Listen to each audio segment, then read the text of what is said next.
Triple লাইনের প্রেক্ষিতে আমাদের টিম কোতোয়ালি একটি মোবাইল টিম কোতোয়ালি থানাধীন বলুয়ার দিঘির পারে একটা বাসায় গিয়ে প্রদীপ কুমার বণিক নামে এক ভদ্রলোককে আটক করে।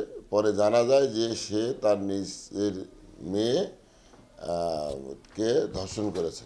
পরবর্তীতে ওই ভিকটিমকে আমরা আহত অবস্থায় চট্টগ্রাম মেডিকেলে ওসিসিতে ভর্তি করাই এবং পরে ভিকটিমের মা থানায় হাজির হয়ে নিজে বাদী হয়ে মামলা দায়ের করে।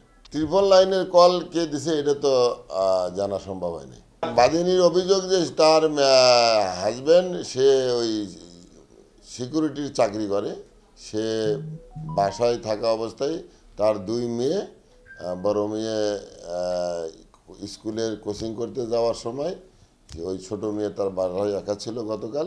এই সুবাদে তার বাবা তার নিজ মেয়েকে ধর্ষণ করছে মর্মে জানা বাদী লিখিত অভিযোগ করেছে। বাদিনী তার এজাহারে বলছে যে ভিকটিম নাকি তার মাকে জানাইছে যে এর আগেও তাকে একাধিকবার এরকম মেলামেশা করছে।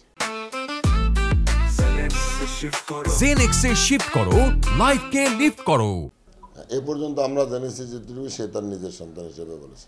শিশুটি চট্টগ্রাম মেডিকেলের ওসিসিতে ভর্তি আছে এবং আসামিকে আমরা আদালতে সোপর্দ করব।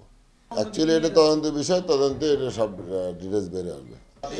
এইটা নিয়ে তো আসলে আমাদের কাজ না, যারা এটা মনোবিজ্ঞানী এবং সমাজবিজ্ঞানী তাদের কাছ থেকে তথ্যটা পাওয়া যাবে।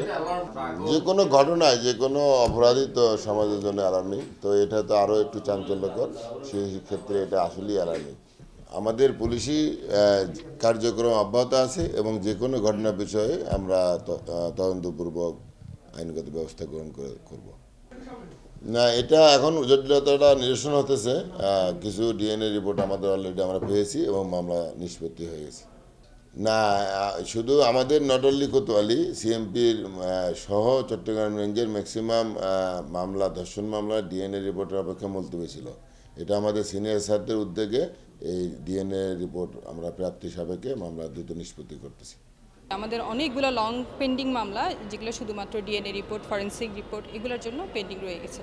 তো এটা আমাদের পুলিশের পক্ষ থেকে পুলিশ কমিশনার স্যারের উদ্যোগে একটা মিটিংয়ের আয়োজন করা হয়েছিল। ওখানে ওনাদের প্রতিনিধিও ছিলেন। তো ওনারা এই ইসের প্রেক্ষিতে আমাদের রেগুলার একটা মেডিকেলের সাথে যোগাযোগের একটা উপায় বের করা হয়েছে। সেই প্রেক্ষিতে এখন আমরা অনেক দ্রুত রিপোর্টগুলো পাচ্ছি, আমাদের কাজ ত্বরান্বিত হচ্ছে।